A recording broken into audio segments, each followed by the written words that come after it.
जेहि मंडप दुल्हिनी बैदे, सोबर ने असीमति कवि के। दूल्हु राम रूप गुण सागर, शोभितान तिहु लोक उजागर। जिस मंडप में श्री जानकी जी दुल्हन होंगी, उसकी रचना का वर्णन कर सके ऐसी बुद्धि भला किस कवि के पास है। और जिस मंडप में श्री राम दूल्हा होंगे, उसे तीनों लोकों में प्रसिद्ध होना ही चाहिए। कथा शुरू अब होत है, आओ वीर हनुमान। राम लक्ष्मण जानकी सदा करो कल्याण। जेहि तेरहुति तेहि समय निहारी, तेहि लघु लगहि भुवन 10 चारि। जो संपदा नीच गृह सोह, सो बिलोकि सुर नायक मोह। उस समय जिसने तिरहुत को देखा, उसे 14 भुवन तुच्छ जान पड़े।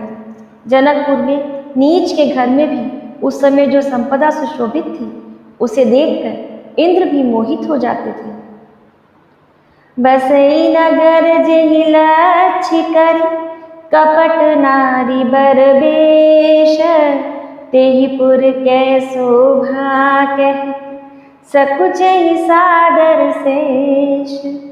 जिस नगर में साक्षात लक्ष्मी जी कपट से स्त्री का सुंदर वेश बनाकर बसती हैं, उस पुर की शोभा का वर्णन करने में सरस्वती और शेष भी सकुचाते हैं। पहुँचे दूत रामपुर पावन, हर्षे नगर बिलोकि सुहावन। भूप द्वार तीन खबरी जनाई, दशरथ नृप सुन लिए बुलाई। जनक जी के दूत श्री रामचंद्र जी की पवित्र पुरी अयोध्या में पहुँचे। सुंदर नगर देखकर वे हर्षित हुए। राजद्वार पर जाकर उन्होंने खबर भेजी। राजा दशरथ ने उन्हें बुला लिया। करि प्रणाम तिन्ह पाती दीन, मुदित महीप आप उठ लीन। बारी बिलोचन बाचत पाती, पुलक गात आई भर छाती। दूतों ने प्रणाम करके चिट्ठी दी। प्रसन्न होकर राजा ने स्वयं उठकर उसे ले ली। चिट्ठी बाँचते समय उनके नेत्रों में जल अर्थात प्रेम और आनंद के आंसू छा गए। शरीर पुलकित हो गया और छाती भर आई।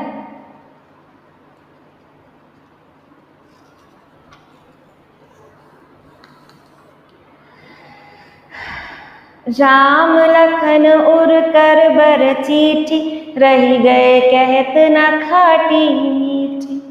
पुनि धरि धीर पत्रिका बाची, हर्षी सभा बात सुनि साची। खेलत रहे तहाँ सुधि पाई, आए भरत सहित हित भाई। पूछत अति स्नेह सकुचाई, तात कहाँ ते पाती आए। दशरथ के हृदय में राम लक्ष्मण हैं, हाथ में सुंदर चिट्ठी है। राजा उसे हाथ में लिए ही रह गए। खट्टी मीठी कोई बात न कह सके। फिर धीरज धरकर उन्होंने पत्रिका पढ़ी। सारी सभा सच्ची बात सुनकर हर्षित हो गई। भरत जी अपने मित्रों और भाई शत्रुघ्न के साथ जहाँ खेलते थे, वही समाचार पाकर वे आ गए। बहुत प्रेम से सकुचाते हुए पूछते हैं, पिताजी चिट्ठी कहाँ से आई है? कुशल प्राण प्रिय बंधु दो, अहि कहूँ केहि देश। सुनि स्नेह साने वचन, बाची बहुरी नरेश। हमारे प्राणों से प्यारे दोनों भाई कहिए सकुशल तो हैं, और वे किस देश में हैं? भरत और शत्रुघ्न के स्नेह से भरे ये वचन सुनकर महाराज दशरथ ने वो चिट्ठी फिर से पढ़ी। सुनि पाती पुल के दो भ्राता, अधिक स्नेह समात न गाता। प्रीति पुनीत भरत कै देखी, सकल सभा सुख लहउ विशेषी। चिट्ठी सुनकर दोनों भाई पुलकित हो गए। स्नेह इतना अधिक हो गया कि वो शरीर में समाता नहीं। भरत जी का पवित्र प्रेम देखकर सारी सभा ने विशेष सुख पाया। तब नृपदूत निकट बैठारे, मधुर मनोहर वचन उचारे, भैया कहो कुशल दो बारे, तुमनी के निज नयन निहारे। तब राजा दूतों को पास बिठाकर मन को हरने वाले मीठे वचन बोले, भैया कहो मेरे दोनों बच्चे कुशल से तो हैं? तुमने अपनी आंखों से उन्हें अच्छी तरह देखा है ना? श्यामल गौर धरे धनु भाता, भय किशोर कौशिक मुनि साथा, पहिचानहु तुम कहु स्वभाव, प्रेम विवश पुनि पुनि कहराओ। सांवले और गोरे शरीर वाले वे धनुष और तरकश धारण किए रहते हैं। किशोर अवस्था है और विश्वामित्र मुनि उनके साथ हैं। तुम उनको पहचानते हो तो उनका स्वभाव बताओ। राजा प्रेम के विवश होने से बार बार इस प्रकार कहकर दूतों से पूछ रहे हैं। जा दिन ते मुनि गए लाई, तब ते आज साची सुधि पाई, कहूँ विदेह कान विधि जाने, सुनि प्रिय बचन दूत मुस्काने। भैया जिस दिन से मुनि विश्वामित्र उन्हें लिवा ले गए हैं, तब से आज हमने उनकी कोई खबर पाई है। कहो तो महाराज जनक ने उन्हें कैसे पहचाना? ये प्रेम भरे वचन सुनकर दूत मुस्कुराए। सुनहु महीपति मुकुट मणि, तुम सम धन्य न को, राम लखन जिनके तनयन, विश्व विभूषण दो। दूतों ने कहा, हे राजाओं की मुकुटमणि, सुनिए, आपके समान धन्य और कोई नहीं, जिनके राम लक्ष्मण जैसे पुत्र हैं, जो दोनों विश्व के भूषण हैं।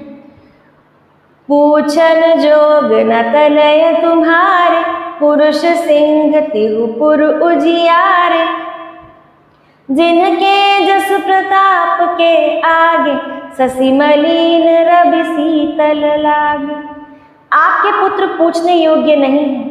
वे पुरुष सिंह तीनों लोकों के प्रकाश स्वरूप हैं, जिनके यश के आगे चंद्रमा मलिन और प्रताप के आगे सूर्य शीतल लगता है।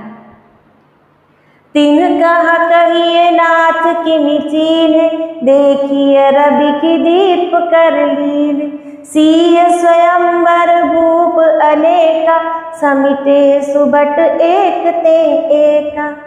हे नाथ, उनके लिए आप कहते हैं कि उन्हें कैसे पहचाना? क्या सूर्य को हाथ में दीपक लेकर देखा जाता है? सीता जी के स्वयंवर में अनेकों राजा और एक से एक बढ़कर योद्धा एकत्र हुए थे। शंभु सरासन काहू नटारा, हारे सकल वीर बरियार, तीन लोक महाजे भट मानी, सब कै सकति शंभु धनु बानी। परंतु शिव जी के धनुष को कोई भी हटा नहीं सका। सारे बलवान वीर हार गए। तीनों लोकों में जो वीरता के अभिमानी थे, शिव जी के धनुष ने सबकी शक्ति तोड़ दी। सकई उठाई सरासुर मेरु, सोही हारि गयो करि फेरु, जेहि कौतुक शिव सैल उठावा, सोतिहि सभा पराभव पावा। बाणासुर जो सुमेरु को भी उठा सकता था, वो हृदय में हार कर धनुष की परिक्रमा करके चला गया। और जिस रावण ने खेल ही खेल में कैलाश को उठा लिया था, वो रावण भी उस सभा में पराजय को प्राप्त हुआ। तहाँ राम रघुवंश मणि, सुनिए महामहिपाल, भंजे उचाप प्रयास बिन, जिमि गज पंकज नहाय। हे महाराज सुनिए, वहाँ जहाँ ऐसे ऐसे योद्धा हार मान गए, रघुवंश मणि श्री रामचंद्र जी ने बिना ही प्रयास के शिव जी के धनुष को वैसे ही तोड़ डाला, जैसे हाथी कमल की डंडी को तोड़ डालता है।